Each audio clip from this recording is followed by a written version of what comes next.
অজ্ঞানতিমিরান্ধস্য জ্ঞানাঞ্জনশলাকয়া চক্ষুর্মিলিতং যেন তস্मै শ্রী গুরবে নমঃ।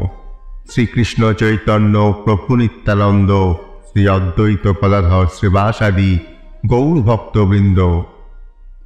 মায়াপুর শ্রী চৈতন্য মঠ ব্রজপত্তন এই ইউটিউব চ্যানেলে আপনাদের সুস্বাগতম। প্রথমেই পরমারাধ্য গুরুদেবের রাতুল চরণে জানাই বহুলুণ্ঠিত দণ্ডবৎ প্রণাম।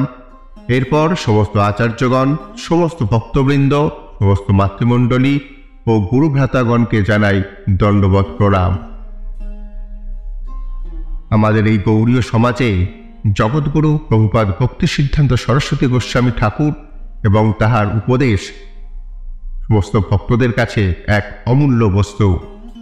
তাই জগৎগুরু প্রভুপাদ ভক্তি সিদ্ধান্ত সরস্বতী গোস্বামী ঠাকুর ভক্তদের উদ্দেশ্যে যে উপদেশ দিয়েছিলেন সেটা নিয়ে কিছু ভিডিও আমরা তৈরি করেছি। তো আজ তার এই উপদেশ যেটা শুনব সেটি হলো রাত্রিতে সূর্য দেখা। এক শৌখিন ও খামখেয়ালি জমিদার অমাবস্যার অন্ধকার রাত্রিতে সূর্য দেখিবার জন্যে অতিশয় ব্যস্ত হইয়া পড়েন। জমিদারের মোসাহেবগণ বলিলেন, যখন আপনার ইচ্ছা হইয়াছে তখন নিশ্চয়ই তাহা পূর্ণ হইবে।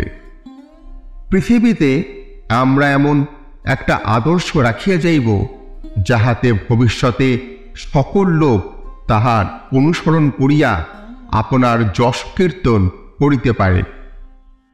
ইহা বলিয়া মোসাহেবদের মধ্যে একজন একটি প্রকাণ্ড লণ্ঠন লইয়া আকাশের দিকে ধরিয়া বলিলেন, হুজুর, আপনি সূর্য দেখিতে পাইতেছেন কি?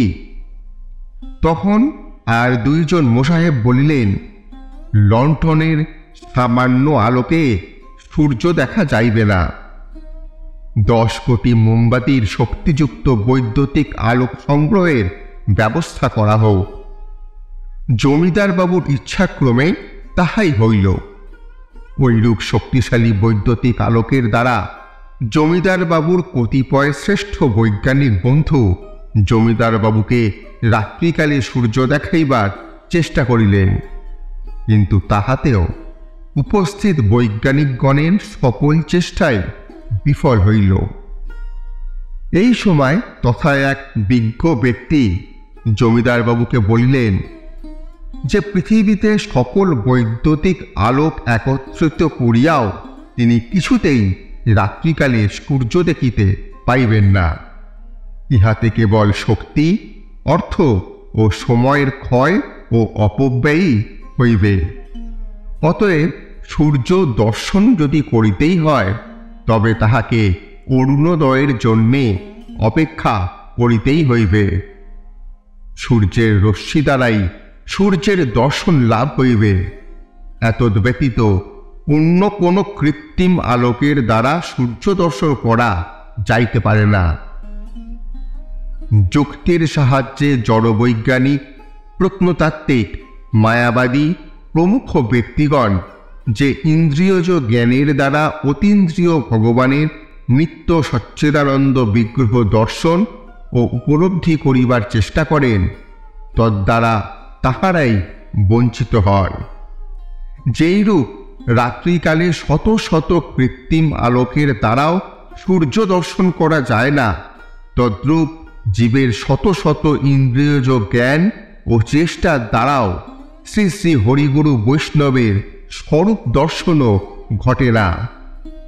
যেরূপ সূর্যের আলোকেই সূর্যের দর্শন লাভ সম্ভব হয়, তদ্রূপ শ্রী হরিগুরু বৈষ্ণবের কৃপাতেই তাহাদের যথার্থ স্বরূপে উপলব্ধি হয়। লঘু হইয়া কখনো গুরুদেবকে মাপা যায় না।